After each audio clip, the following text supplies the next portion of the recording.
All right, welcome, Pepman Matt Morrow. Welcome to Football Focus Weekly, Week 6. We got a big week ahead of us this week. There's a lot of big games, a lot of teams doing well, and we're going to talk about it all. But tonight, I wanted to start the show a little differently because we had something very special happen over last week's games that I don't think a lot of people know about. So I want to bring on a young man that I've talked to before, and he's an offensive lineman. And I'll tell you this: he scored 2 touchdowns as an offensive lineman. And when I heard it, I was like, I got to talk to this guy because one of the things I always wanted to do as an offensive lineman was score a touchdown. And that never happened. I had a guard reverse, drew up everything. Man, it was foolproof, but they never did it. But this young man got to live out the dream, and I'm talking about Dane Steele, a Covenant Day. He's going to be the first Pepman player we talk about tonight, and I'm going to bring him on the show right now. Dane, how you doing, sir? I'm doing good. How about yourself? Man, I'm doing great, man. You got to tell me, first of all, how did this come about that you got in the backfield? Well, just over the summer, I recommended it to my coach. I'm like, you got to let me do it. It's senior year. You got to let me do it. And he was like, I'll find a way. And sure enough, he did. And, I was able to run it in. It was great. It was great to finally be behind the O-line. I couldn't have done it without them. So big shout outs to them for that. But yeah, it was great. It was great. And I'm just really thankful my coach gave me that opportunity to do that. Yeah, man. And you showed me the video, and I was like, man, that is awesome. And you're like, you're one, excuse me, you're one of the best offensive linemen in the area, which makes it even more crazier because usually you don't want to take your best lineman out of the offensive line and put him in the backfield Yeah. and let him run. So, I mean, what was just like a little dive play or something? Yeah, pretty much. So it was like a bone. So I was basically lined up as a fullback, and then I had the one running back on my left hip and then another on my right hip. And then, our quarterback just took it under center, handed it right to me, and then I just chugged right up the middle, right behind the O line, and got two Oh, touchdowns. man, that's awesome. How did it feel when you scored? To be honest with you, it honestly took a few days for it to sink in. I'm not even gonna lie to you. I was like, I wanted to play it off and be like, okay, yeah, I scored 2 touchdowns, and then I was like, oh my gosh, I scored 2 touchdowns. I mean, it was really really surreal. Like it's everybody's dream to score a touchdown, no matter what position you are, and I just big thanks to my coach and my O line for helping me to achieve that goal. Absolutely, man. Also, let me give you a chance to talk about your team because you guys are winning some big games, man. You beat Metro Atlanta, then you won last week against the Asheville, what are they, Asheville Blues, I think, or something like that. I Asheville can't remember. Christian. We play Asheville Blues in a Christian. few weeks. Okay. Yeah, yeah. Okay, got you. Well, what's been the difference in the team's success this year, man? Just different mindset. We've honestly the past few years we've lacked. I definitely say we lacked leadership. That's something that me and the rest of the seniors on the team have really taken to heart. And just the mindset. Just practice like winners. Have that right mindset. Like get ready, prep for the game each week hard. Go hard in practice. All this stuff. All our coaches have done a great job of getting us ready for all of these games, and it's really been paying off. We worked our tails off all summer during workouts and like practices and all that stuff. So it's finally great to see it all, you know, just going down. Us doing a great job. Man, well, that's awesome. I'm glad to see you guys having the success and a big lineman scoring 2 touchdowns. Congratulations, man. One of our guys are asking who does he play for. He plays for Covenant Day School here in Charlotte. Dane Steele, 2 touchdowns, and I hope to see some more, Dane. I hope to see some more big touchdowns, man. Hey, I got you, man. That's the goal. That's the goal. Get as many as I can. I'll do my best. Awesome, man. Thanks for coming on with us, Dane. I appreciate it, man. Yes, sir. Thank you so much for having me. Absolutely. All right. That's big Covenant Day lineman Dane Steele. Tonight on Football Focus Weekly, we are going to talk about, we're going to have more Pepman's players, of course, after we run the intro. That is sponsored by VTO Sports. We'll talk about what happened in Week 5 with some review and some thoughts. We'll do our usual Dirty Dozen, the county ranking, CMS Best of Last. And then we'll do our game previews for this week. Along with our predictions, we'll have a special guest around 8:45, and then we'll finish up with Slime Time and Best of the Comments. So stay tuned, get comfortable, and we'll be right back with Football Focus Weekly, Week 6 edition.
This is Football Focus Weekly with CFI, Charlotte Football Insiders.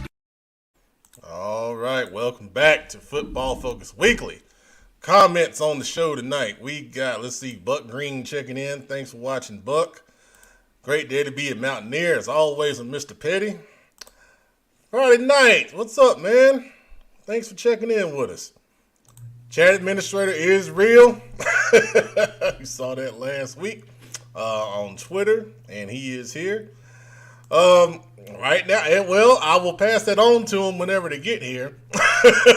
Right now, it's just me. But we will have, the usual crew along here with us in a little bit.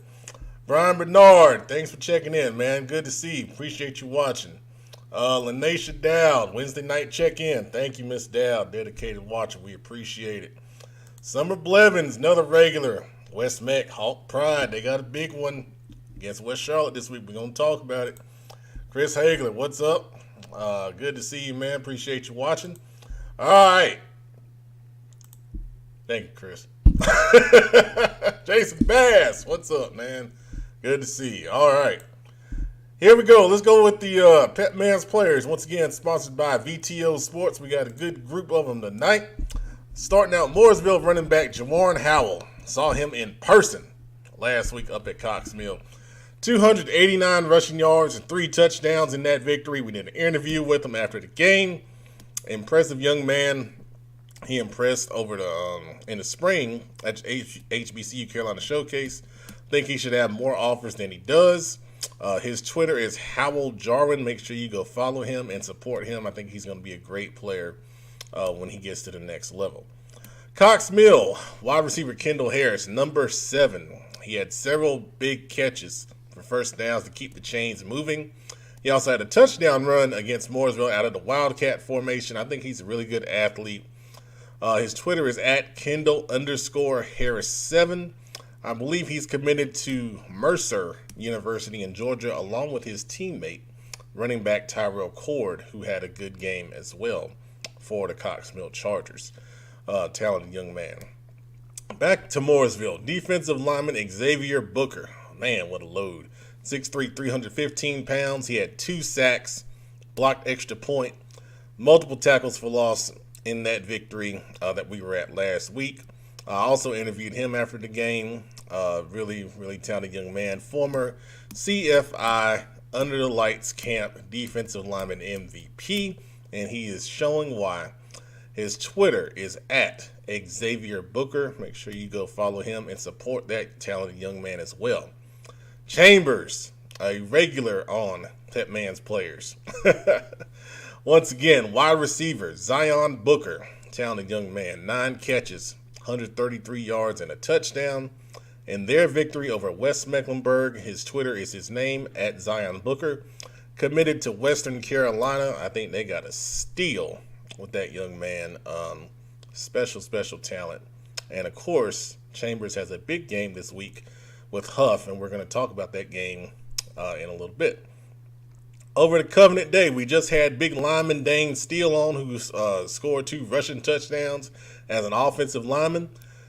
This young man, talented as well, athlete Alex Koulovatos, has been on here a couple of times. Last week he had another really good game, and he is a true athlete, doing it on both sides of the ball. 130 total yards on offense, and then on defense he had 11 tackles and 3 pass breakups in the victory. His Twitter's first initial A, and then his last name Koulovatos. Make sure you go follow him and celebrate what that young man is doing on the field. He's doing something special every week for an improving Covenant Day program out of Matthews.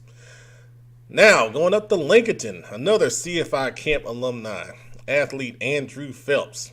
Oh man, what a game. 3 interceptions, 6 catches for 90 yards, and a 50-yard kickoff return, but they lost. Tough game, but a great effort on defense and offense for Andrew. His Twitter is at Andrew J. Phelps 5. That young man is getting better exponentially. He's putting out impressive stuff every week. And eventually colleges are going to come knocking his way for sure. All right. Got a couple comments about a couple of those guys we talked about. Coach Moore from Mooresville, talking about his guys being the real deal. Absolutely they are. Coach Haverkamp, also from Mooresville. Smash and dash. I like that. I like that combo. Talking about Jawan Howell and Kaiwan Westmoreland, who is the dash part of Smash and Dash. But don't get it twisted. Howell will run away from you as well, and he did so on 2 big touchdown runs last week. Karen Belk, celebrating my birthday. Aw, happy birthday, Karen. That's awesome.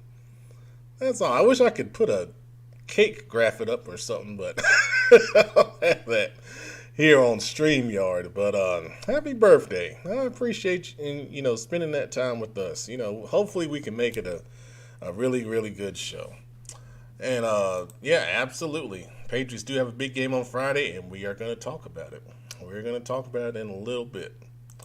All right, let's go to the next slide of Pepman's players, sponsored by VTO Sports. Anthony Hawkins for Hickory Grove. Hickory Grove getting another big win, stay undefeated on the season. Sophomore, also a track phenom, from what I understand. He showed that track speed, 334 yards and 4 touchdowns in their victory over Northside Christian in South Carolina. Now, he doesn't have a Twitter, but, we got to get him on Twitter. He's on Instagram. If you want his Instagram, I've got it. But if you hit up Twitter at Hickory Grove Football FB, if you're interested in learning more about Anthony, make sure you follow them. I think he's going to have a few more times to be featured. Pepman's players. Putting up numbers like that as a sophomore for sure. So I'm definitely going to follow him and see how his career continues to progress. Once again, Community School of Davidson, good program, great quarterback. Quarterback A.J. Siriani this week, good gracious. 474 yards passing and 8 touchdowns. Good gracious. In their victory over Bishop McGinnis, his Twitter, AJSIR05. Talented 2023 kid. It's one thing, people say this when you start putting up big numbers, it's one thing to, do well and, put up stats, but I don't care who your competition is. When you're putting up 474 yards passing and 8 touchdowns, you're doing something right.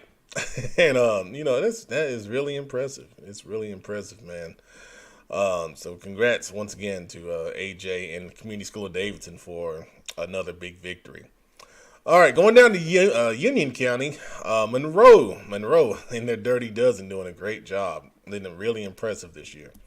Athlete Jordan Young had 150 receiving yards, a defensive touchdown, and an offensive touchdown in the victory over Sun Valley, and that was an impressive win for Monroe. His Twitter is at Jordan_Young06. He's only a sophomore, so another young guy putting up really impressive numbers.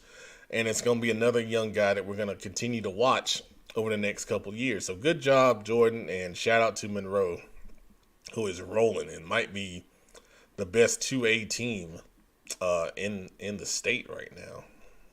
Wow. All right, I wanted to go back to Mooresville. I wanted to get an interview with this young man, but I interviewed so many people, I ran out of time. DB AJ Graham. 2 interceptions last week, including the pick 6 to end the game in the Blue Devils' victory, and it was a great play. We interviewed Coach Nixon after the game, and he wanted them to fall, but then he started running it back, and it looked like he was going to score, so he started telling them to go. And I've been there before as a former coach, and it worked out, so that's awesome. His Twitter is at AJ_Graham10 if you want to go follow him and support that young man. All right, over to Concord. Concord getting a big victory over East Rowan last week. A big reason why is athlete Keon Phillips. He plays quarterback for them. He also plays some defensive back, but he got a lot of his work on the ground last week. 22 carries for 178 yards and 3 touchdowns, and he also threw a touchdown in that big victory for the Spiders. The first victory for head coach Darren Shepard. Congratulations, coach. I know that Gatorade, felt great. I felt that a couple times in my career, and there's no better feeling, man. Enjoy it. And then Keon's Twitter is at Keon_PH. Athletic young man, can make some plays in space. Excited for him, and congratulations once again to the Spiders. All right, talented, drawn quarterback. He is a junior, 2024. Elijah Tillery, 6'6". He's got a lot of Division I interest. These colleges got to start pulling the trigger, man. I don't know what you're waiting on. This week, he's 16-21 for 248 yards and 5 touchdowns and a big victory over Owen. His Twitter is at Elijah Tillery 2. He's going to be really, really good, man. He's going to be really, really good. Remember where you heard that name first, because he's going to do some big things. Congratulations to the Wildcats on that victory. All right, our last slide of Pepman's players, sponsored by VTO Sports. All right, going over to the Hardin Rams. Wide receiver DeMonte Mobley. He led the team with over 150 yards receiving. He had a ton of catches and a touchdown. They lost to Olympic, but Monte was an all-conference player last year, and that's his best game he's had this year. And, he's going to be a really, really special player at the next level. His Twitter, if you follow him, at Monte5X_. Really talented young man. I'm proud that he was able to break out and have a big game for the Rams. Pine Lake, still rolling. Coach Trotter and those guys with that great defense up there. Quarterback / DB Nick Reed had a special game. He had a rushing touchdown and 2 pick sixes in the victory over Mountain Island. All right, first of all, it's hard enough to get 1 interception. Okay, much less 2 interceptions. Much less 1 pick 6, which is very special. But 2 pick sixes in 1 game, you'd be hard-pressed to find that in a season. much less one game, from your starting quarterback, which makes it even more crazier. That's a special game right there. Twitter is at @NickReed_12. Great job for Nick in an excellent performance. And shout out to Pine Lake for keeping it rolling, man. They're going to be tough. They're tough out this year. Over to Olympic quarterback Elijah Holmes, having a really, really good season, man. 310 total yards, 4 passing touchdowns in their big victory over the Harding Rams. His Twitter at EliHLMS12. He grew over the summer. He's 6'2". He has college interest. He's a senior, but I think he's going to be a senior that gets late interest. So his recruiting, will be very interesting. And I think he's going to have some opportunities, as time goes on in the process. We talked about, Dane Steele. We had him on before we got to the segment officially. Offensive lineman that scored 2 rushing touchdowns. You see his Twitter right there at DSteele, STEELE 1265. And then finally, his numbers came out yesterday, so I wanted to get them on here. And chat administrator has the full numbers right there. Mooresville linebacker Caleb Edstrom, 23 tackles, 5 tackles for loss, and a quarterback pressure in the victory. We interviewed him after the game. He was literally all over the field. He's got his film out there. If you want to go watch it and count all the tackles, you can do that. We talk about it sometimes where, sometimes tackles are inflated. It felt like he was in on every play. I promise you that's what it felt like. His Twitter is at Caleb Edstrom21. So make sure you go follow him and support that young man throughout his career.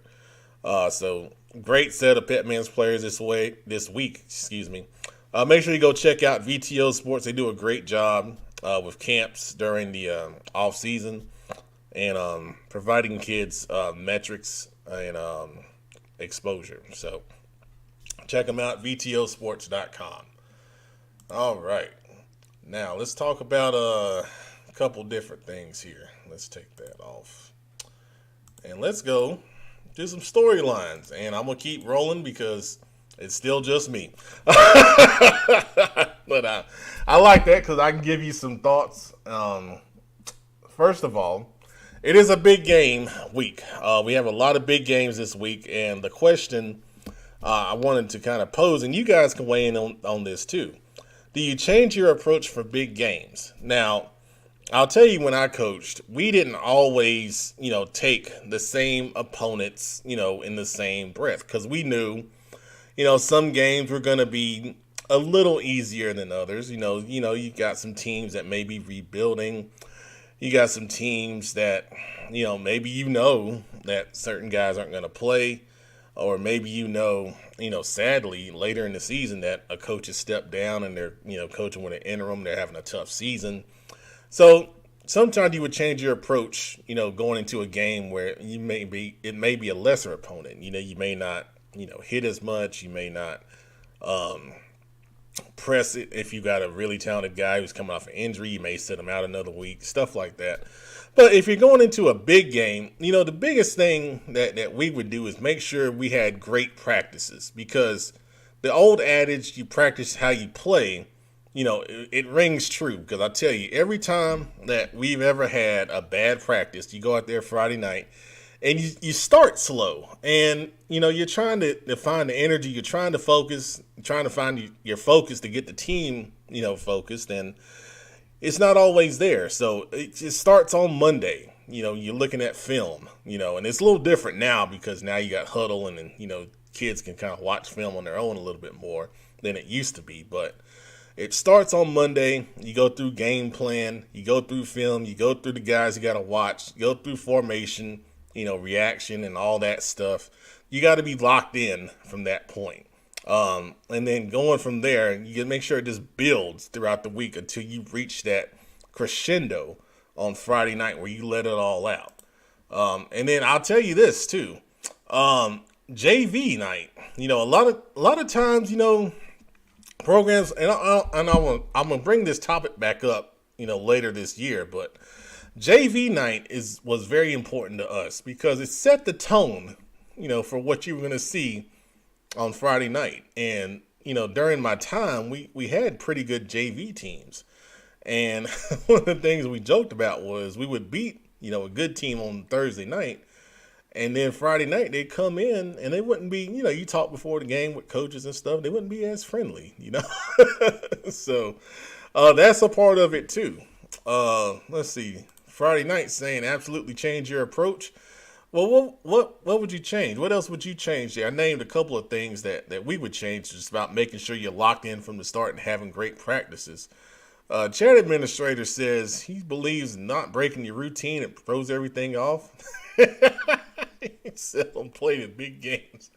Well, that's okay. But, there's something to that, too. Some people want to, make sure that every game is a big game. But being real about it, every game is not the same. And we got some games this week that are not the same, as other games that, these teams have played in or they will play in, later on this season. Coach Trotter weighing in. What's up, Coach? Coach says nothing changes, keep the same. And that's what I just said. Yeah, nothing changes, keep the same focus regardless of opponent. There you go.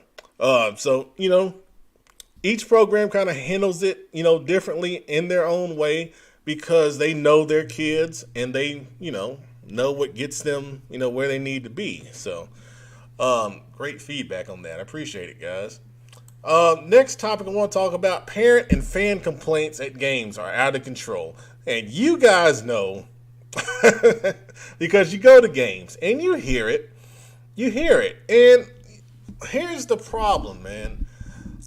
These parents, I won't say all of them, but some parents and some fans don't realize, some things. Sometimes, parents, or fans will say, you need to throw the ball. You need to do this. You need to do that. Well, coaches are doing certain things for a reason. If their team is not set up to be a spread 5-wide team and throw it all around, they're not going to do that. So I think some people think they watch, the Panthers or they watch, North Carolina or NC State or App State on Saturdays and Sundays, and they think, your high school team should be going out here and trying to do what they do. But in high school, there's such a big difference in talent and ability across the board. And you got to realize that, I think something one of the things that I really don't like is parents or fans going down to the fence right behind a team bench and yelling either at their son or at the coaches during the game. Okay, I get that you might be upset about something, but they're trying to coach and they're trying to do the best they can while the game's going on. You always should. If you have a complaint about something, you should wait till after the game. And some programs have a 24-hour rule that you can't even talk to a coach until, let them cool off for 24 hours. Let yourself cool off for 24 hours before you approach them with your concern. And the one thing that I always used to do when I got complaints, and, I was a JV guy, and I did a lot when I was the JV head coach, I would invite the parents to practice and say, come watch practice. Come watch your son at practice. And you can watch and see why he doesn't get a lot of playing time. Or you can watch and see why we don't throw the ball out of shotgun. You can watch and see all those different things that you're complaining about. And usually what happened was they would come to the practice and they would watch. And then usually what happened was they would have a heart-to-heart with their son. Or they would come to me after the practice and say, hey, I understand why you guys don't run the shotgun. Because number one, we didn't have a center that could snap it, which is kind of essential to the shotgun offense. Then that's just an example. So you guys got some great comments on this. Let me go to them. Let's see here. Marcus Bell says, it's annoying, but as long as they aren't using profanity or derogatory words, what can you do? Well, here's one thing about that, and I'm glad you put that on there because I've heard profanity and derogatory words used in these situations, and that's absolute no, and they should be removed. Or you can give them one warning, and if they continue, then you remove them. But it's about, how you go about it. One of the things that, and this was a different sport, but there was a head coach of a different sport that would say, if you're going to come to our game, you can cheer, you can boo, but if you're going to do anything else, you got to be positive, and support the kids. And everyone respected that. And I tell you, if someone got out of line, he would turn around and he would point at the security and say, hey, he needs to go. And that person would be removed. And they were a successful team. And, I really, really think that would be a good way to go. But you can't do that with football. There's too much going on. But someone, needs to be on the lookout for that. Reggie Lee. Exactly. I think, and I think, another part of that, Reggie, is in making the parents involved. I swear to you, one time we invited parents down to watch practice. They ended up joining the coaching staff, believe it or not, because they were former players. And they said, well, why can't y'all do this? Why can't y'all do that? And we said, come watch. And they came and watched, and they were like, well, man, can we help you out a little bit? And I'm like, yeah, sure. And they ended up coaching for several years, ended up being great coaches. So if you make the parents a part of the process, sometimes that can help. Jason Bass, yep, very much annoying. Yep, talking about the complaining. Let's see, Mr. Crump, not no, it's not all the parents. It's definitely not all the parents. Okay, I definitely agree with that. Now, that's all subjective about coaches. Like anything else, there are good coaches, and then there are coaches that could use a little bit more seasoning. But those kind of things, I think you can go to the athletic director about and let them, kind of be the in-between between, that and the coaching staff. But, okay, true. It's true. Chat administrators, the worst, but the same people complaining are the same ones not willing. Yeah, usually. Usually they don't want to, put in the time. And that's the main thing, man. You got to respect the coach's time. They're taking time out of their schedule. And no one makes big money here in North Carolina or the Charlotte metro area to do this. If you're coaching here, you're coaching because you love the game and you love kids. So you got to respect that, man. That's got to be respected. Let's see. Terrence Losh is usually the same. It usually is, absolutely. Let's see. Benji Moose. Fans yelling at every call that goes against their team. Yep. Yeah, and it's usually the same ones that do that. Yeah, absolutely. Everyone commits penalties, that's for sure. Let's see. Coach Pringle, congrats on your win, Coach. Big on inviting parents to see for themselves at practice. Actions speak louder than words. Parents have a hard time believing it sometimes because it's there. Yeah, totally agree. Let's see. Jason McRory. Everybody thinks they're a better coach until it comes time to step up and do it. Absolutely. I got a funny story about that. I got a real funny story. If I have time, I'll tell it. Miss Blevins, same people yelling, talking crap, and it's not just the coaches that hear it. And amen. That's a great point right there. The players hear it too. And that's the worst thing. You're trying to, as a coach, you're telling your kids, tune that stuff out. Don't listen to it. And then as coaches, you hear it, and then the players hear it. And then, depending on the situation, if let's say you got a dad telling the kid to do one thing, and you got a coach telling the kid to do what he's been coached to do, you put a kid in a tough place, man. You really do. And that's the thing that you don't want to do, because then you're making a kid not play fast. You're making them think. And you don't want kids to think. You want them to play fast and do what they're coached to do and follow the game plan. And that is a really good point right there. That's a great point. Let's see here. Let's see.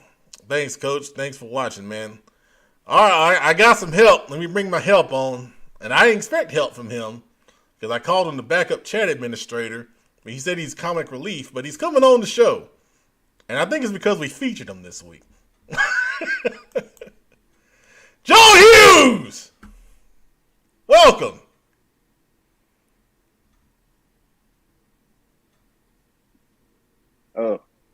Almost forgot to take myself off mute. Awesome. How you doing, Pep?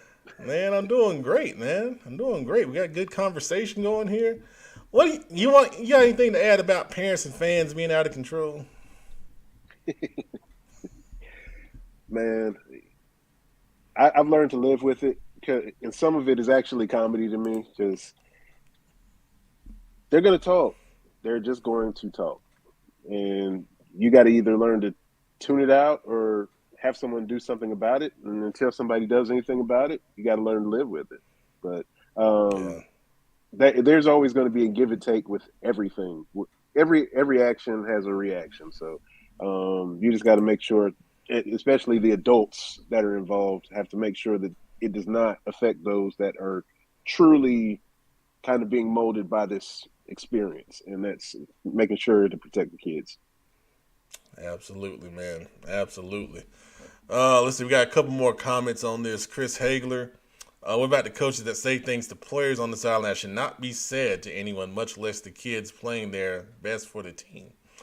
Well, I agree with that. I mean, all these things, can be talked about and addressed. And that's something that I think you tell your kids too. It's what we used to say. If it's said in the locker room, it's supposed to stay within the locker room and the team. I mean, unless it's something that's just ridiculous. That you have to share with somebody. But that's one of the things about being a football team. You have these sometimes tough conversations, and they're meant to try to correct issues that may come up. Let's see here. Coach Moore can't pay much attention to fans or parents. It's the reason why they pay $8 or however much it is. Well, yeah, that's true. That's true. I think you do have to have that tunnel vision, for sure. Let's see. Let's go to Queen City Senior Bowl coaches, real quick because I've been running my mouth too much. We announced Queen City Senior. Oh, go ahead, Joe. Keep going. No, if I keep talking, I'm gonna start getting into stories, and I don't want to do that. we all love a good soap opera. I've got plenty. But we'll get through our show tonight, and we'll see if we got some time at the end. But we announced Queen City Senior Bowl coaches tonight. If you don't know about the Queen City Senior Bowl, it's an annual all-star game played in Charlotte or Mecklenburg County. There's a west side and an east side. The west side is comprised of players from Cleveland County, Gaston County, and part of Mecklenburg County. And then the east side is comprised of people from, we kind of split Mecklenburg County in half. So Mecklenburg County, Union County, and Cabarrus County. The East team head coach is Jupiter Wilson from Hickory Ridge. And then the West team head coach is Joe Evans from South Meck. So congratulations to those guys. They've both been involved in the Queen City Senior Bowl before as coordinators. And, we felt like, it was a time to reward them for their loyalty. And also on top of that, they're great coaches and great men. And that's, what we want to do with the Queen City Senior Bowl is honor these coaches and players, for what they do. And they work hard all season long. And the game will be played December 17th. I believe we'll be at Olympic once again. And tickets will be on sale at queencityseniorbowl.com. Very soon, players will be allowed to fill out their registration form and apply to be in the Queen City Senior Bowl. It's a total of 80 kids, 40 on the west, 40 on the east, and then 16 coaches. So we've named the head coaches. We do have assistant coaches named. They will be announced probably next week. And all the assistant coaches are head coaches of teams in those geographical areas. So if you have questions, you can always shoot me a DM, on Twitter. I'll be glad to answer any questions you may have. But there'll be a lot of exciting things coming for the Queen City Senior Bowl this year. And I'm glad to have, Joe here. He helps out in the selection process, does an amazing job for Cleveland and Gaston County. So, feel like your kid should get in, send Joe. He's a DM.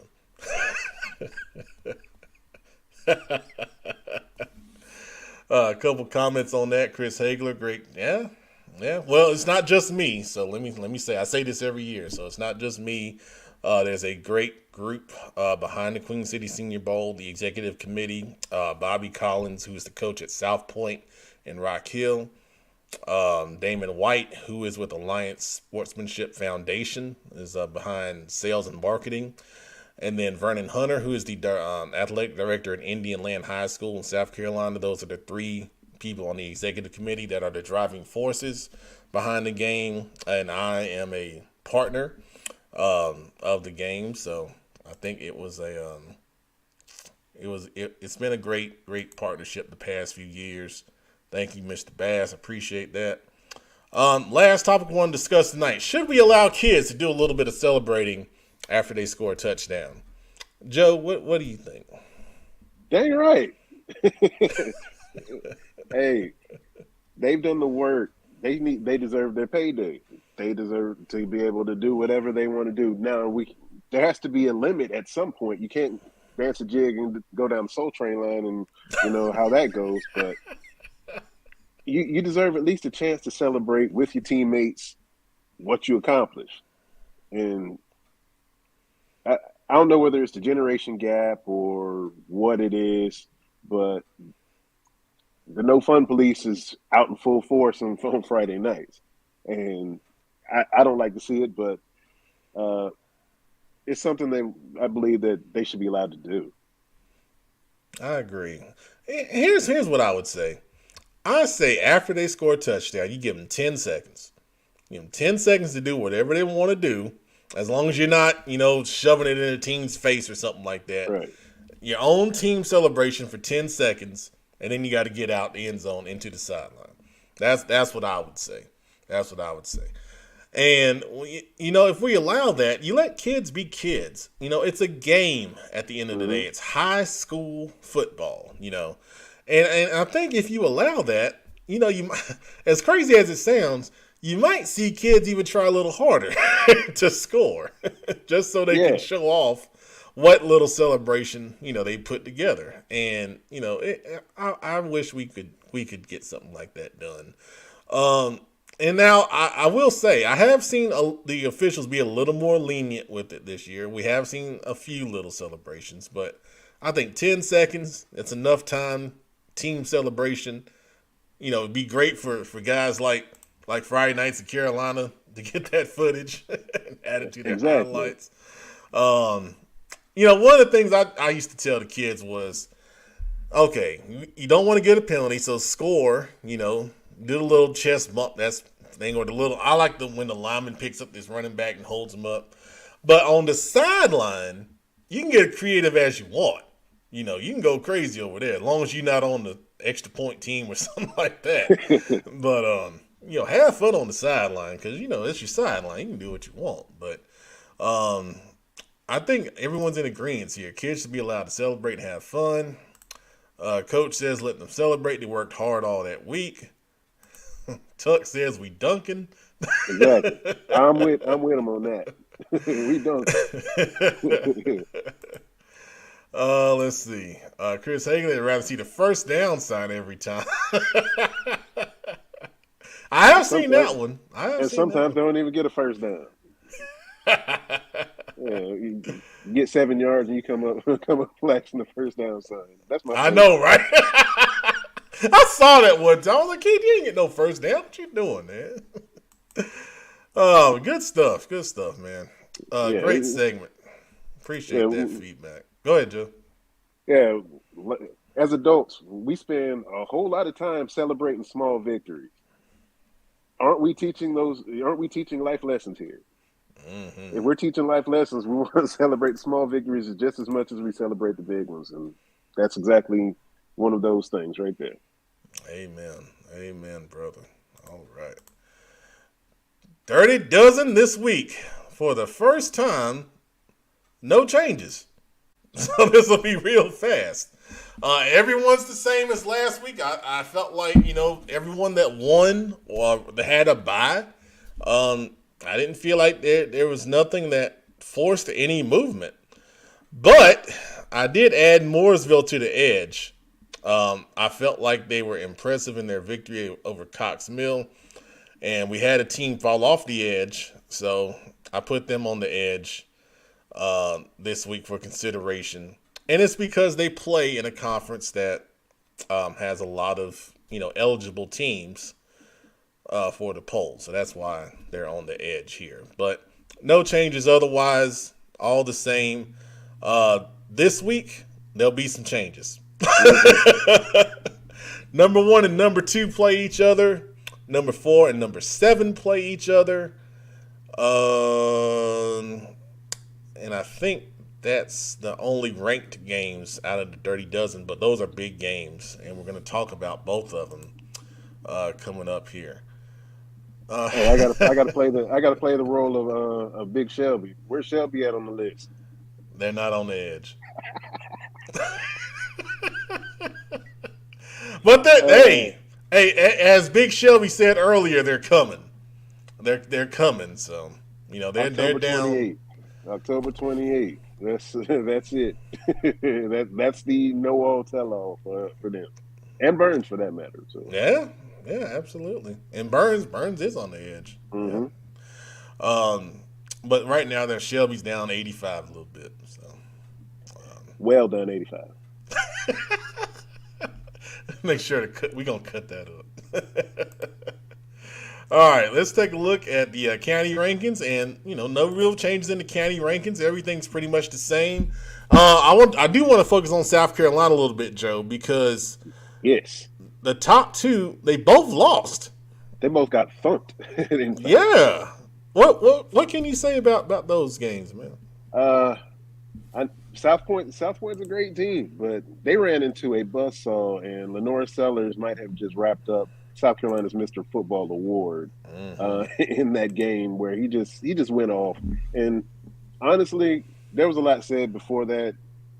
It didn't. I told folks from both sides, I was like, it doesn't matter. They got to play the game. And the kid from Lenore Sellers, I think he's committed to Syracuse, if I remember correct. Yeah. But every throw, it was like as if he was throwing with purpose. Every single thing. They just ran them off the field. And that I can't remember the last time that happened to South Point. I think the last time that's probably happened was probably 8-9 years ago with Jacob Park, who a kid who played for Stratford, and that was a playoff game.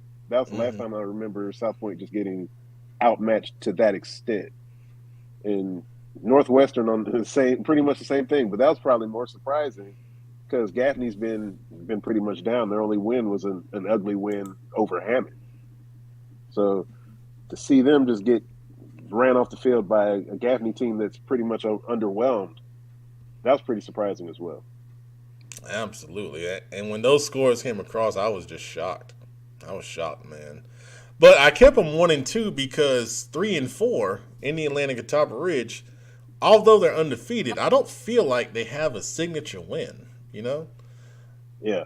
And just the eye test. The eye test kind of shows you look at it, you're like, there's a definite gap between those two and everyone else in the county. Mm-hmm. So that's why the South Carolina rankings didn't change at all. Super producer. Glad to be here. Just here to boost the ratings a little bit, man. That's all. You guys carry on. Number one. The number one. We didn't make any changes in the Dirty Dozen. County rankings are pretty much the same. Is there anything you want to say about either one of those? No, everything just as I'm looking through here, I don't see anything I would disagree with or anything like that. It all makes sense to me. Okay. Joe, for Gaston County, I thought about, putting Hunter Huss at 4 and maybe doing another tie because I was impressed with them hanging with Kings Mountain for a half. Mm-hmm. But y'all told me I can't do ties anymore. So. Nope. That's true. They make you be decisive, and I understand that. But Gaston County is just a weird lot this year, and I know I do a kind of top 8 for the 3 counties that I do, and South Point's really the only one. South Point's the only real one in it this week, and it's because I don't have faith in Stuart Kramer stopping the run. They're giving up more than 300 yards on the ground per game. Mountain Island Charters, they didn't have a signature win before then, and they go and get shut out by Pine Lake Prep, and then they have Community School Davidson this week, which is going to be a tough ask. Ashbrook's, I like Ashbrook. I love their defense. I love it. Yeah. But with their offenses, sometimes it's 1 step forward, 2 steps back. And I think their first offensive play was a fumble recovered by Crest last week. So that kind of tells you where they were at. And I kind of saw the same thing against West Meck when their defense played a well of a game, but their offense didn't give them anything to go with it outside of, Carmelo Best, who's just running out of his mind. Yeah. And everyone else seems pretty much the same. Hunter Huss probably has the most athletes out of everybody, though. They might be the fastest team in the area. They're not one of them because of they're just sheer athletes all over the place, and that's part of the reason why they have 4 special teams touchdowns already this year. 4 kickoff returns for touchdowns. That is. Wow, that's impressive. That's impressive stuff, man. I did move J.M. Robinson up. They had a good overtime victory over Cuthbertson that Sumter Productions was at. He does highlights for us. He had some great highlights. Make sure you check those out on our Facebook or Instagram page or on Twitter. They're posted there as well. Let's see here. Chat administrators, welcome you to the show, producer. Same here, man. Yep. Good to finally meet you in person, man. It's glad to find out you're not just a robot on the in the comments, man. Yeah, man. Great Kyle, man. Good to see you. And then he has his Iredell Plays Football 2 rankings. No change with Lake Norman, Mooresville, Pine Lake, and South Iredell in the top 4 there. So both Lake Norman and Mooresville with big games this week. We're going to talk about those here in just a second. Let's see, Nikisha. I guess I'm not wrong, man. I don't see a lot of comments. No one's really met.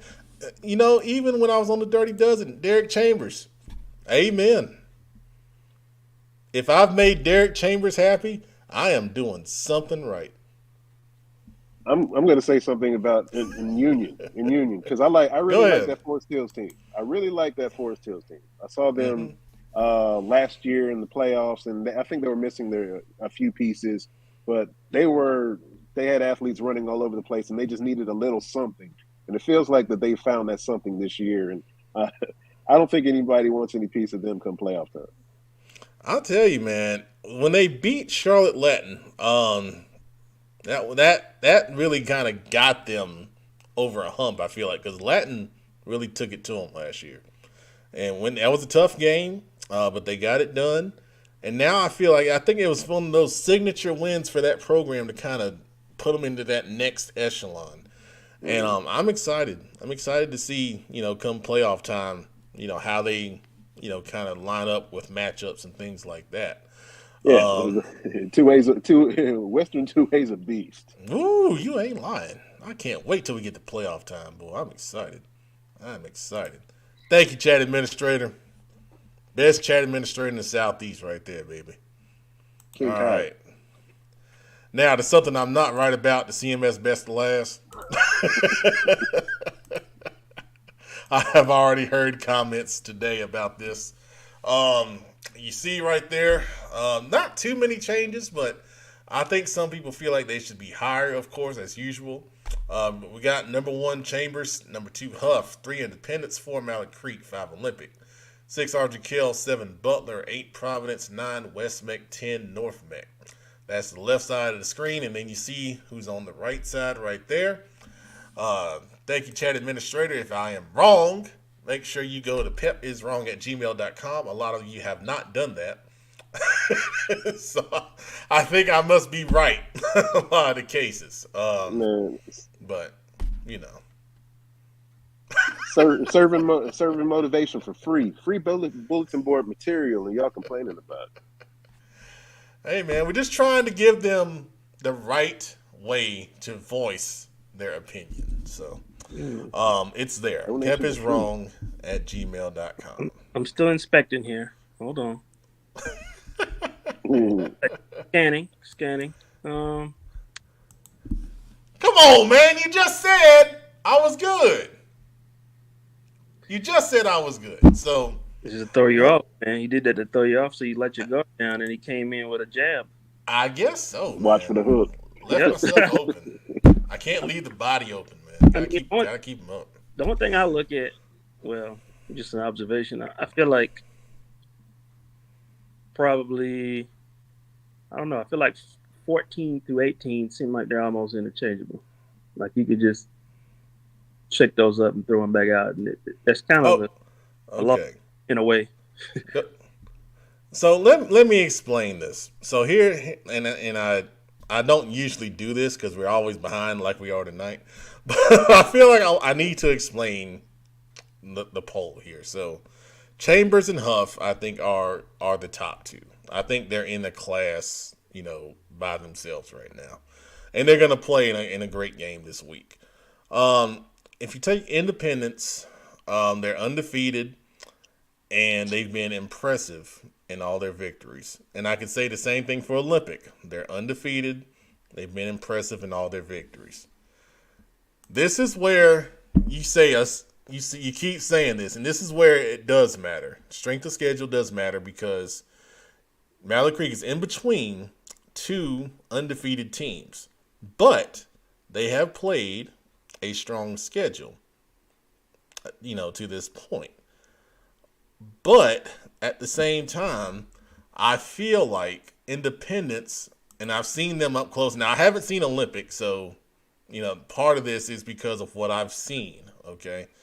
When I saw Independence, I felt like they made great adjustments in their game, and I feel like they have constantly gotten better and better and better and better each week. That's why I have them at 3. Now, the strength of schedule with 2 losses is why Mallard Creek is at 4. Okay?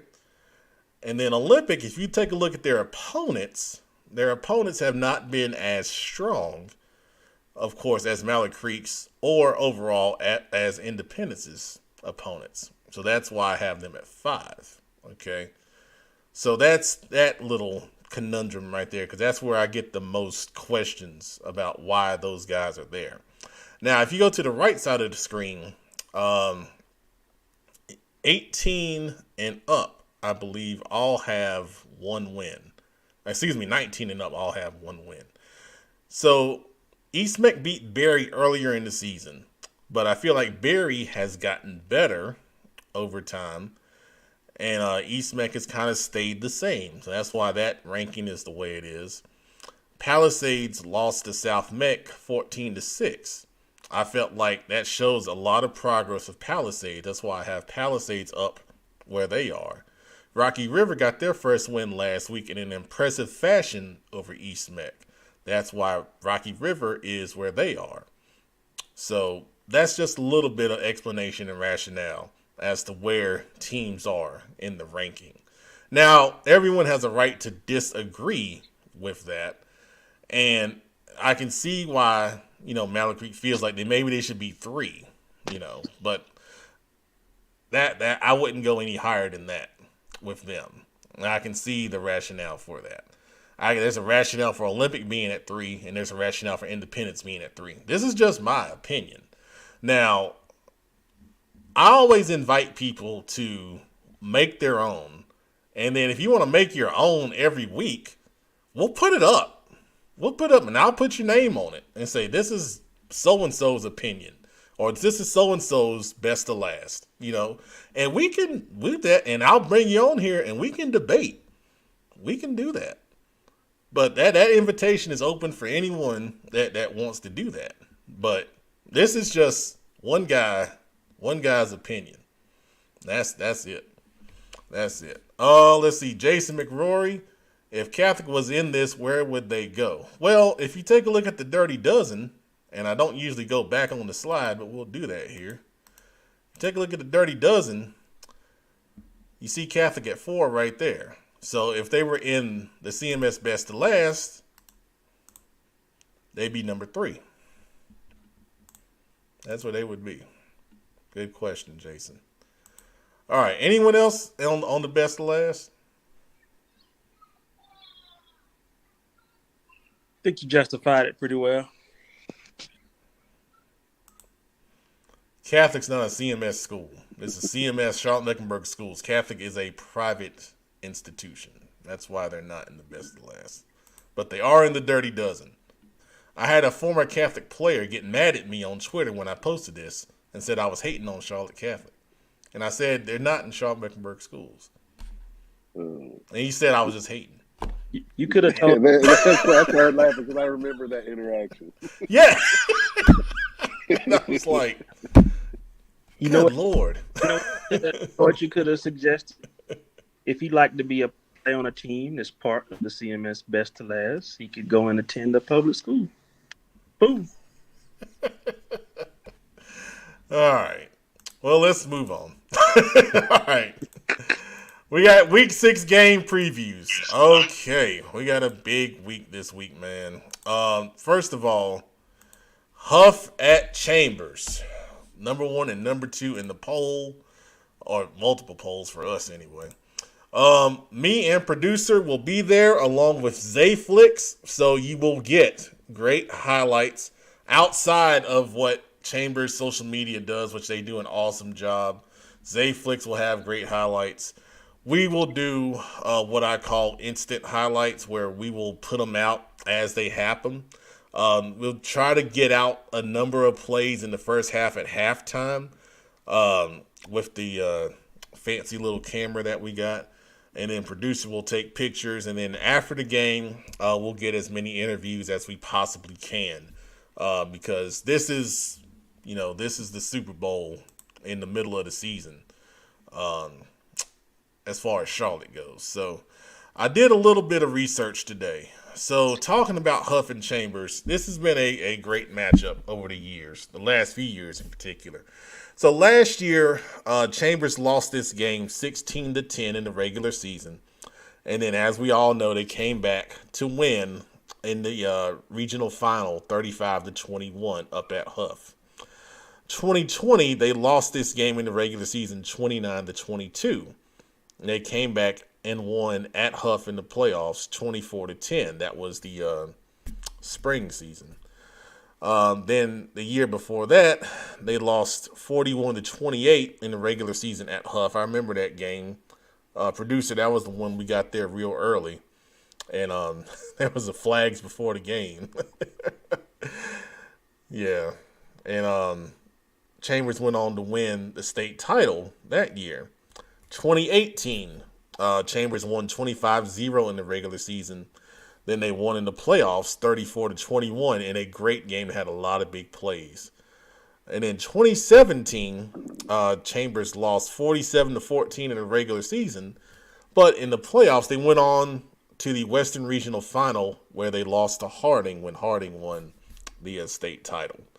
And that was an epic classic game as well. So this game has had a lot of bearing on Chambers seasons especially. So it seems like at least the last couple of years, they lose in the regular season. The last 3 years, they've lost in the regular season.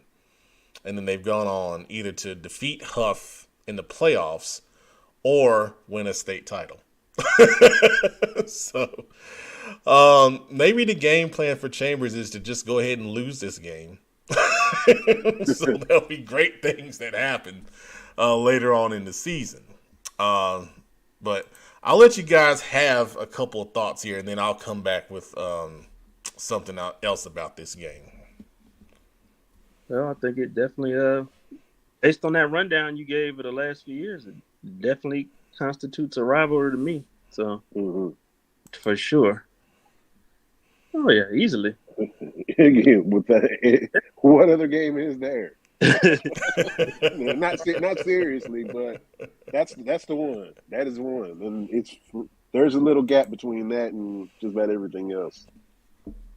Absolutely. So what I wanted to do now is kind of just, if you take a look at it position by position.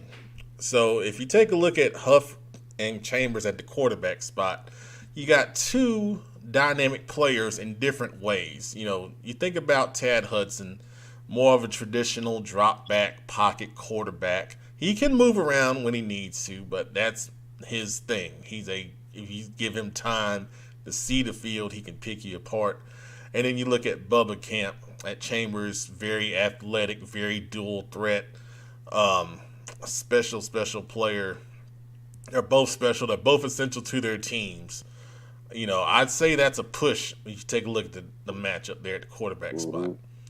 Take a look at the running back spot. You look at Huff. They got senior J.T. Smith. They got senior Akil Williams. Very talented, special players at the running back spot. Chambers has really good running backs in Vincent and Pride, but they're younger, okay? I give the advantage to Huff. You look at the running back spot. You look at wide receivers.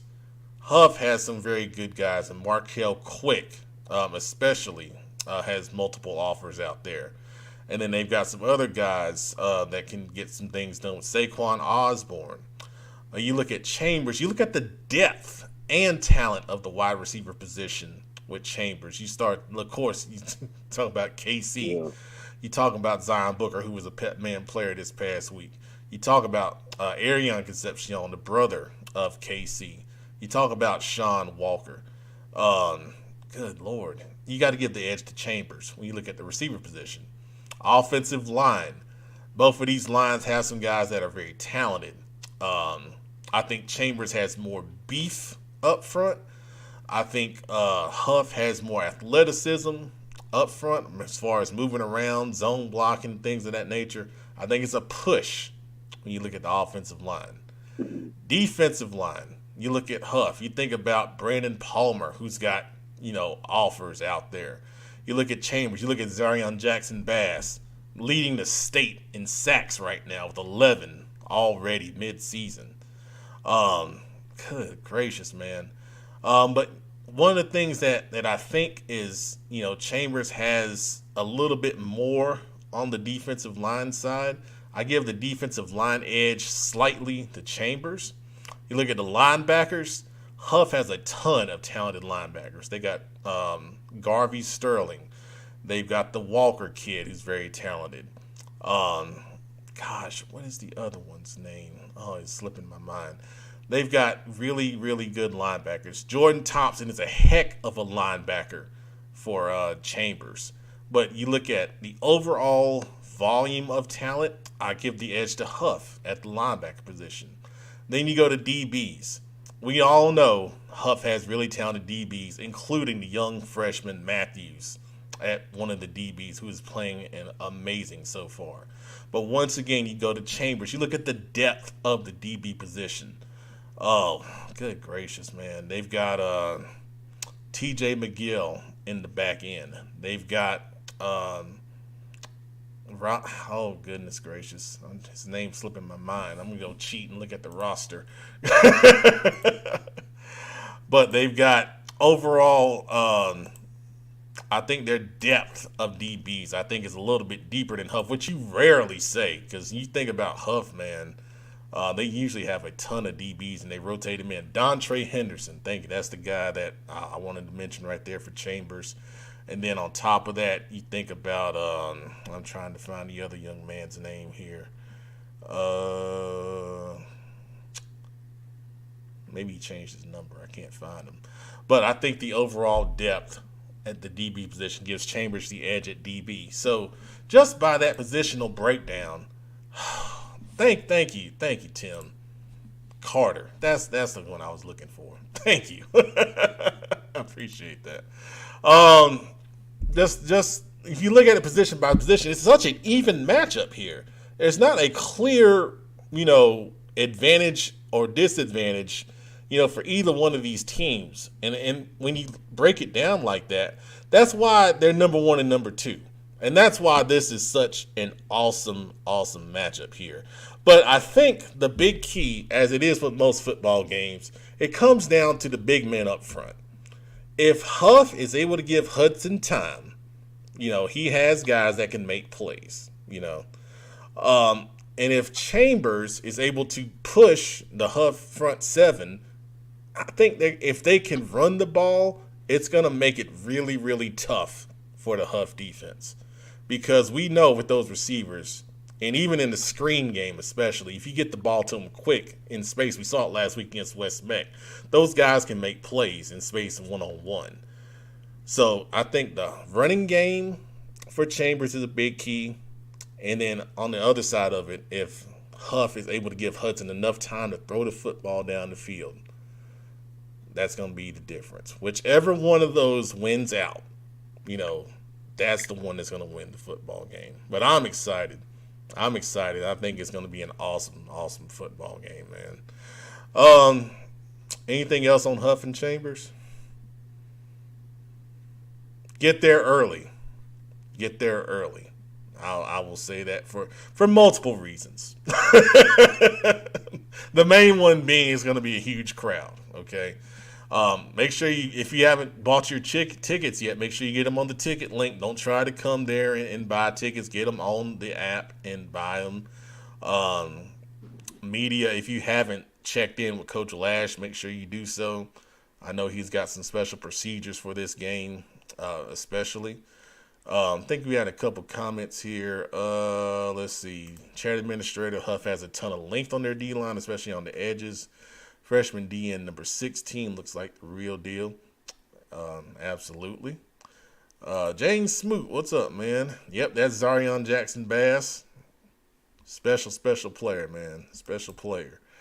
Now, we're not picking this game. But if you guys have your picks, you can put them up and we'll come back and we'll share your picks on it. All right, Charlotte Catholic at Independence. This is another big game. Number 4 and number 7 in the Dirty Dozen going after it.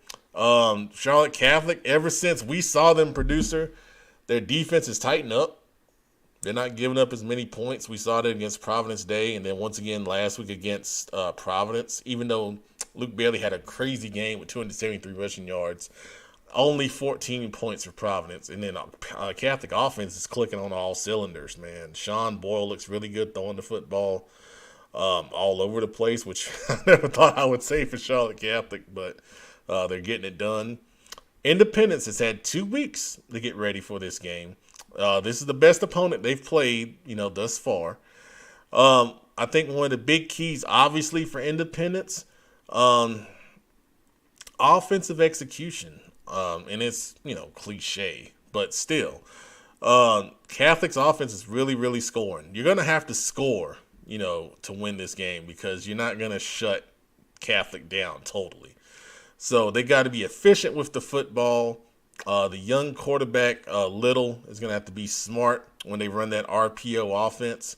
He's going to have to see it and then, just trust his reads and then let the ball go or keep it or give it, whatever that option may be.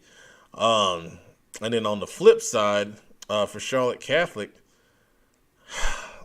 I really think it's about matchups because Independence has Jalen Springs on the outside. And we saw one of the toughest things for Charlotte Catholic to do is to cover a really talented receiver on the outside. We saw Hamilton and we saw the other young man from Hickory Ridge, Jalen, have a big game against those guys.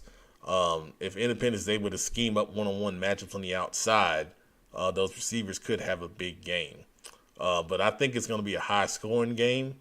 I think it's going to be a fun one to watch. It should be a great atmosphere. I know Coach DJ at Indy was trying to call out the alumni and everyone to come out and make that a raucous atmosphere. So you guys want to add anything on this one? Well, I think being that, Catholic is one of the teams you could say is one of the models of consistency, at least in recent history. So I sort of see this as a great test for Independence. It's obvious that Independence, Coach McFadden, they've made enormous strides compared to the last couple of years. And regardless of what happens in this game, that ain't gonna change. That is still the case. But I see this as a good test for them, kind of measure themselves up against one of the higher ranked teams in the state, just kind of see where they are. And so no better, there's a Catholic is a great opponent to do that. So I think, like you say, it should be a good game. Absolutely. Outside linebacker defensive end for Indy will be key. That's Josh Isaiah, number 3. He has made game-changing plays, it seems like, every game this year. So, yeah, I definitely agree with that right there, for sure. All right. Real quick on the last ones because we're behind schedule and we got special guests we got to get to. West Charlotte at West Meck. This is a West Side Championship game. Both of these teams have defeated the other West Side teams. So this one is not only the West Side Championship game, but it's also a game to determine who will get a playoff berth out of that Queen City split conference, 3A, 4A conference. West Meck lost to Chambers last week. They're 4-1 on the year. West Charlotte lost to Mallard Creek. I believe they're 2-3 on the season. So hopefully there's a big crowd over at West Meck for that one. That's a traditional Charlotte rivalry. Garinger at East Meck. Our buddy, Coach Billups, going over to East Meck with the Garinger guys. East Meck has one win on the season. They defeated Berry in their first game this year. And Garinger's trying to get into the win column this year. Miss Blevins saying that's West Meck's homecoming as well. So hopefully that'd be a good crowd over there for that one. Hickory Ridge at Mooresville. Both of these teams in the Greater Metro 4 Conference. Big game. Both coming off victories. Hickory Ridge over A.L. Brown and then Mooresville over Cox Mill. Hopefully, I'm sure Mooresville will have a big crowd for that one up there.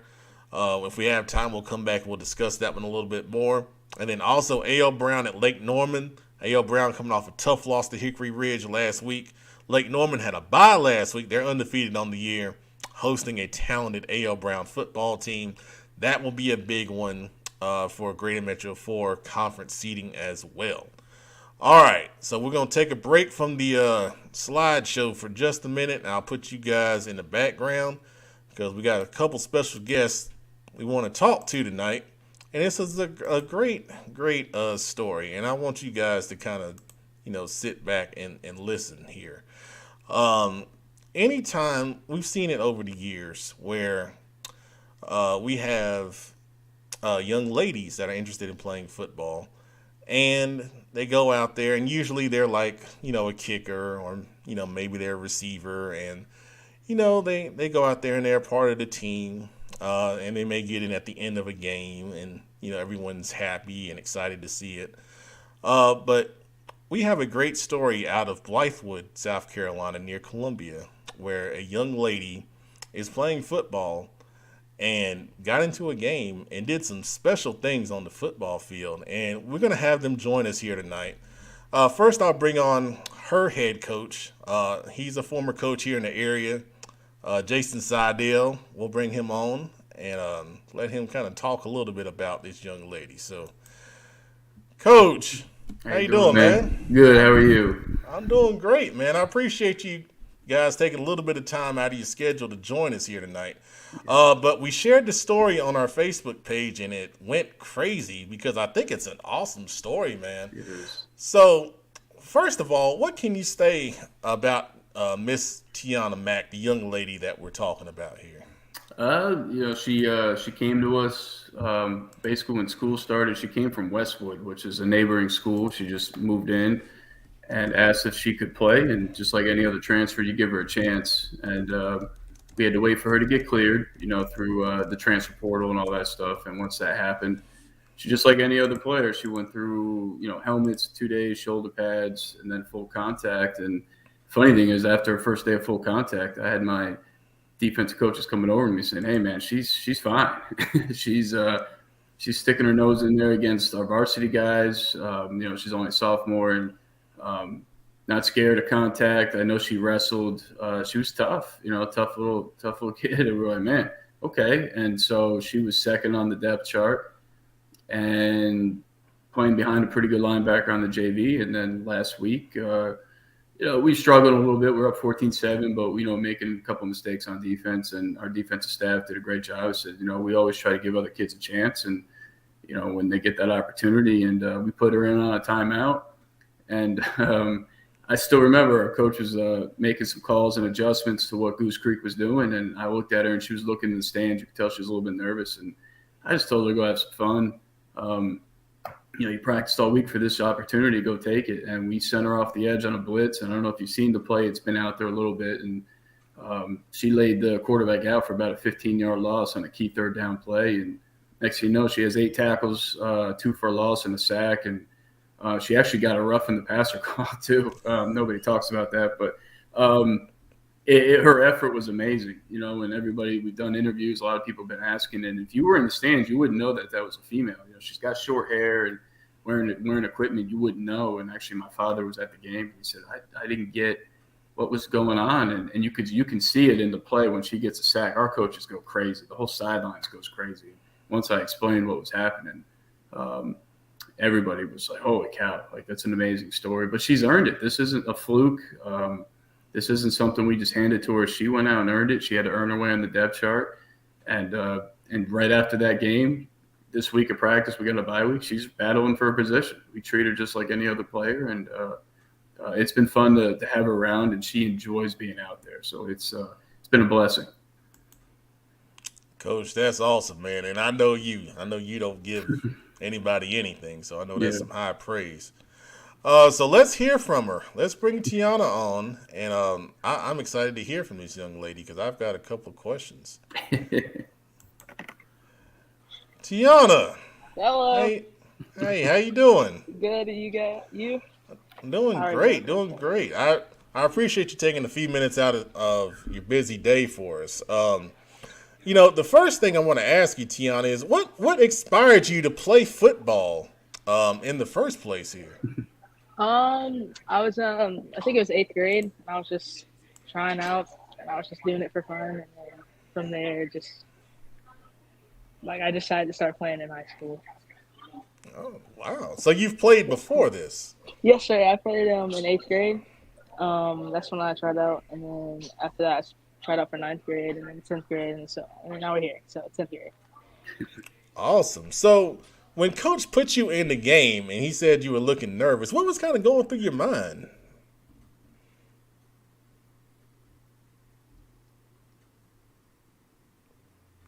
You got us, Tiana? Oh.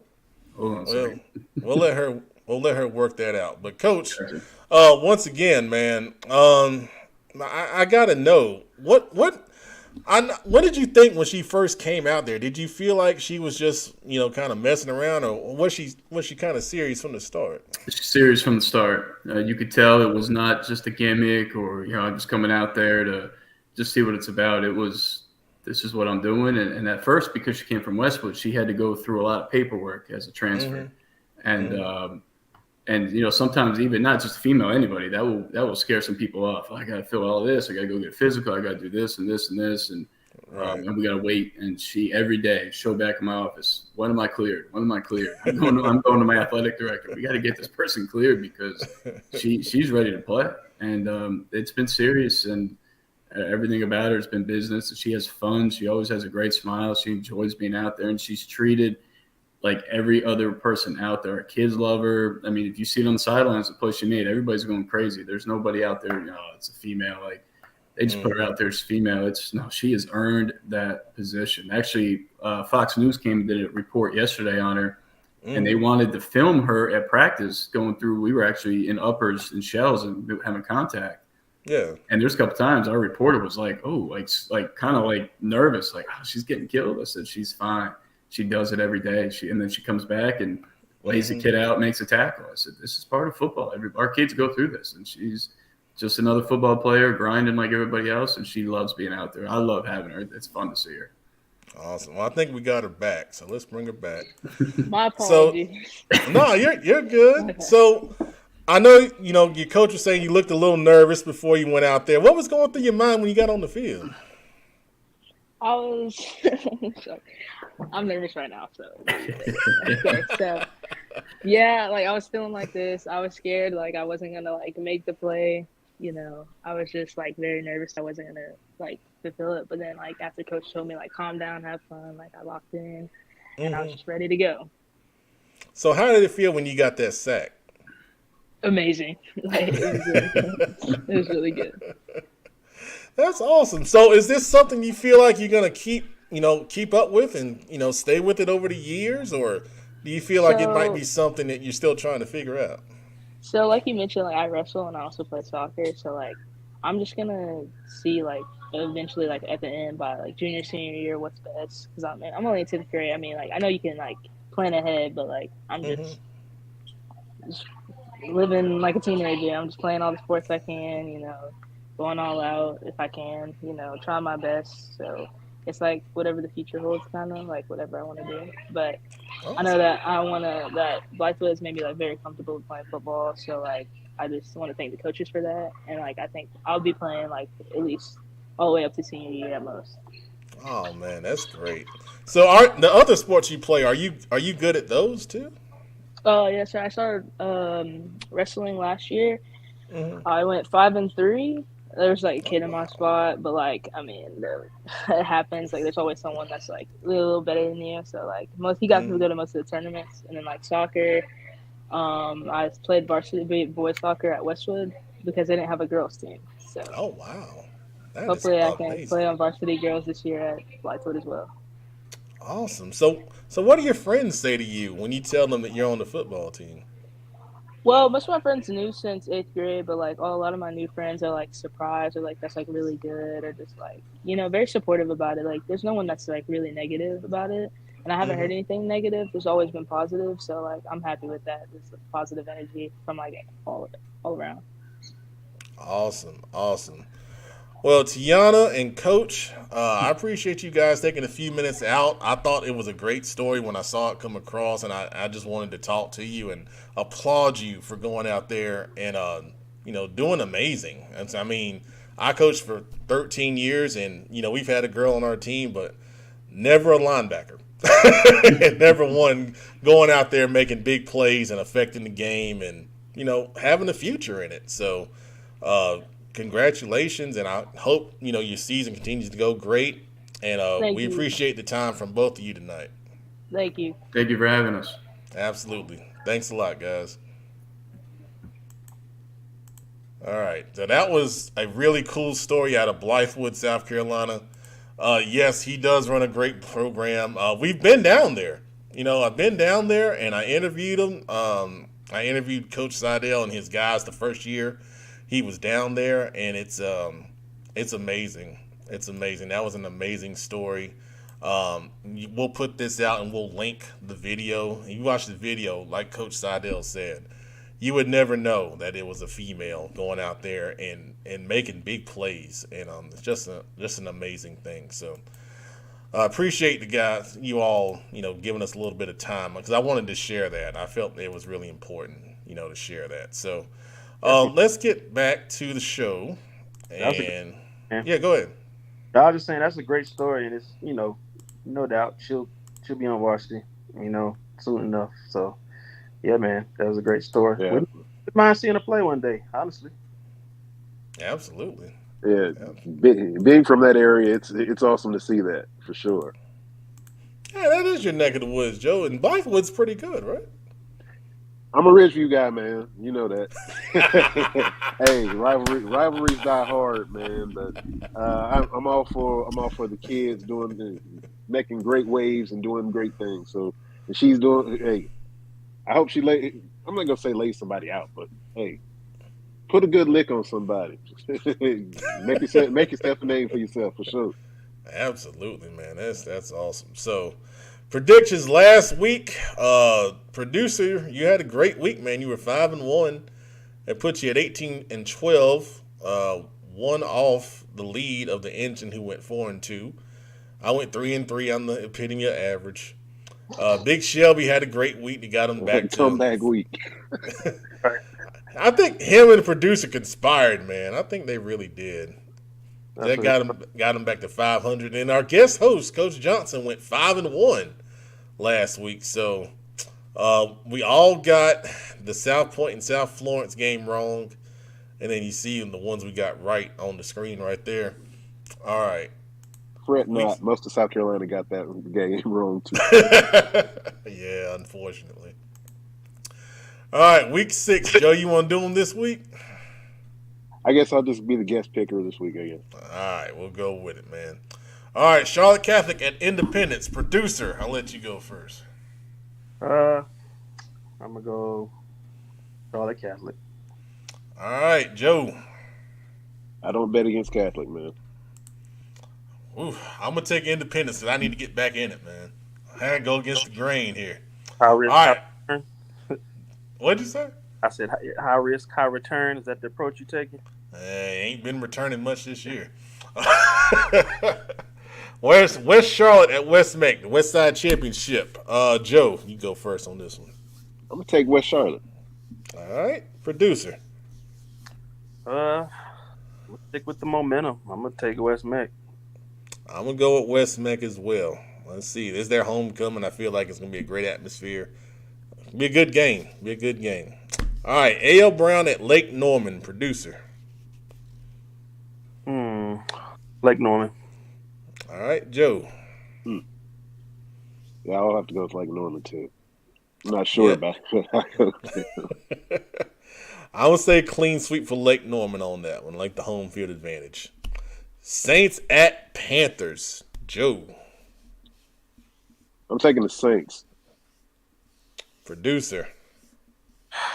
Man.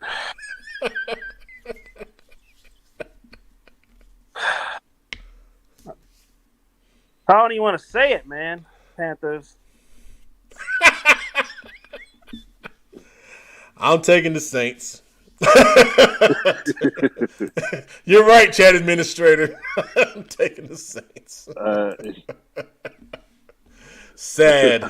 Until Rule gets out, man. It's just sad. I'm telling sad you. trombone. Notre Dame at North Carolina Tar Heels. Producer. Tar Heels. Joe. I'm going North Carolina too. I'm not impressed with either team, but hey, you got to pick one, I guess. All right, that's a clean sweep for the Tar Heels in that one. All right. And the bonus, testing your knowledge this week, Carolina Bearcats at Corvian Community. Joe. I'm going with Corvian. All right, producer. Can I use a lifeline?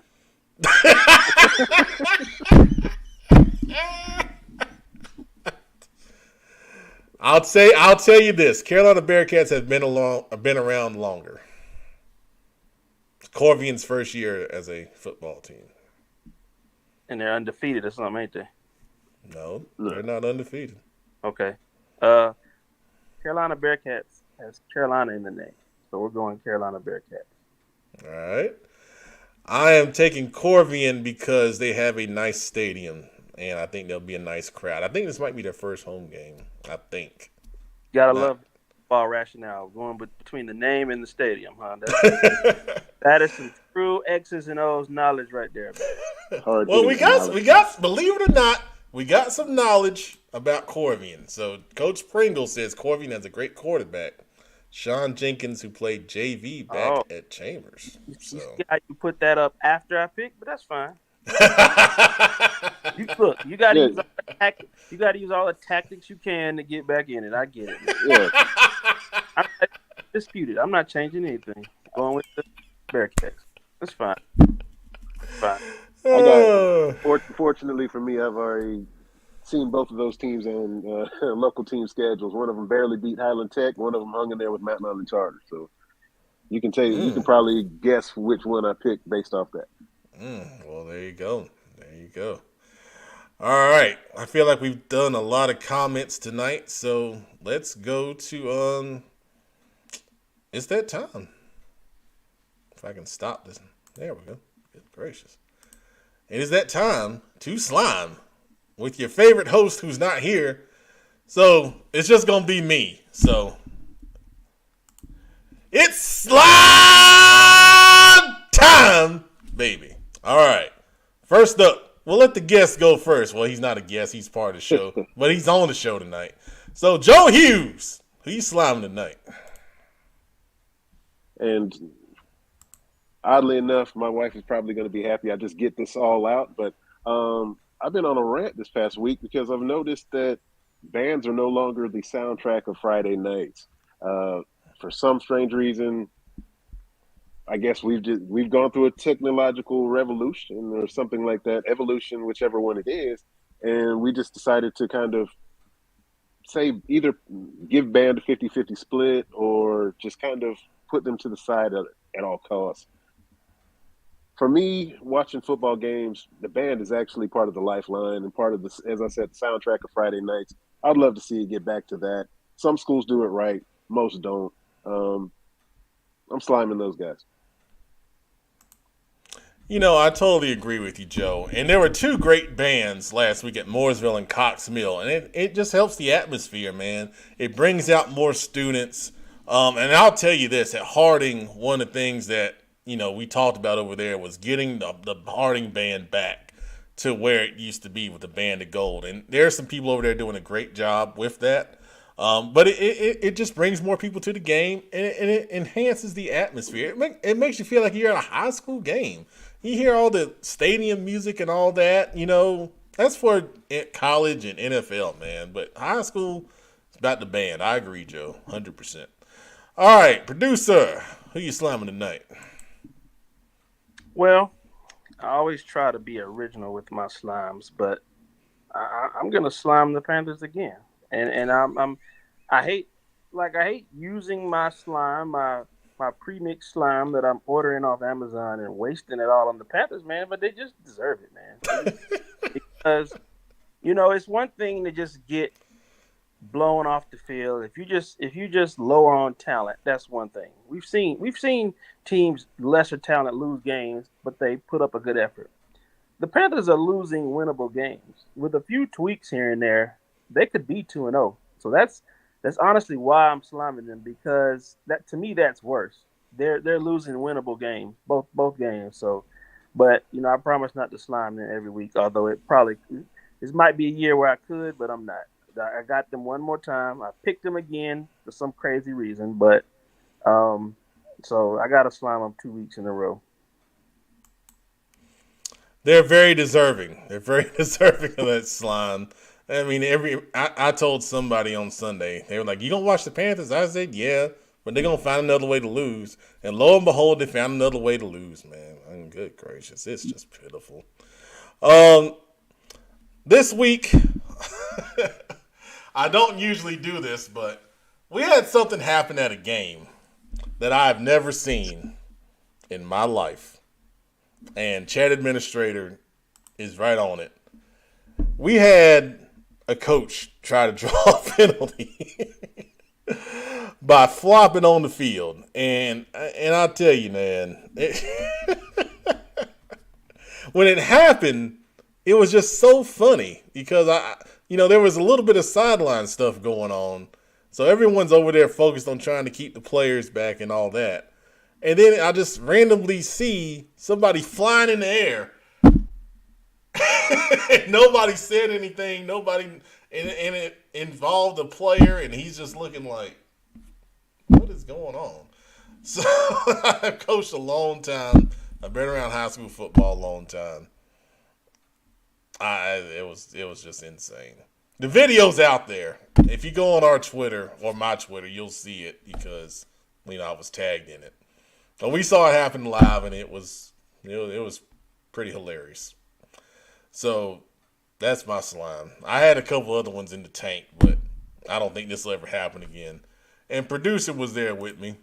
I saw it. I couldn't believe a flop at a football game, man. You expect to see that in basketball, people trying to draw fouls and stuff, but middle of a football game, never seen that. Now, the coach identified himself on Twitter, and everyone kind of laughed it off. But, yeah, it was crazy. It was crazy. So, that's my slime this week, man. I don't think we'll ever see it again, so we had to get it in. I'll save my other ones, for next week. But, that being said, man, good show.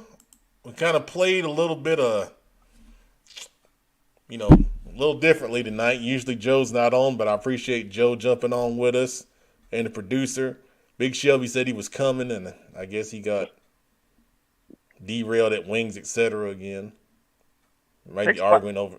Takes a while to eat a 50-piece, man. So he's with no sauce, sauce, man. 50 long time these 50 sauceless. You guys on the comments were great. Chat administrator. So every week we choose a JV game of the week, and every week I forget to say it on here, and then I have to go post it. And I will go post it tonight. But we did a poll, and I'll tell you this. So I checked the poll on a regular, and Mooresville and Hickory Ridge was winning the poll by like 10%. So then when the poll gets done, I get the results. And I don't know what happened. But the poll results said West Charlotte and West Meck won the poll. So that is the JV game of the week. I'm sorry, Mooresville and Hickory Ridge. Somebody from one of those schools jumped on there and must have been pressing it a bunch of times or something. They got a tech whiz. I think so, the bots or something. I didn't think that could happen on Instagram, but that I don't know. I don't know what happened, but West Charlotte, West Meck is the JV game of the week. I gotta find out where it is. I don't even know where it is. So, once again, next week we'll have another vote and we'll see where it is. But all right, for the producer, for Joe Hughes, I am Pepman Matt Morris signing off. Thanks for supporting us, watching Football Focus Weekly. You guys were great tonight. If you see us on Friday at Chambers, say hello. Joe, where are you going Friday? I will be at Hunter Huss and South Point. All right. So if you're out at was that South Point? It is. All right. So if you're at South Point, make sure you say hello to Joe Hughes as well. Good night, everybody. Appreciate it. CFI After Dark, 11:45 Friday night as well. Make sure you come check it out. Hopefully I'll have some help this week. Thank you, Harold Griffin Jr. Thanks for watching. Thank you, Chris. Appreciate it. Thank you, Derek Chambers. Appreciate it, man. Good night, everybody. We'll see you soon.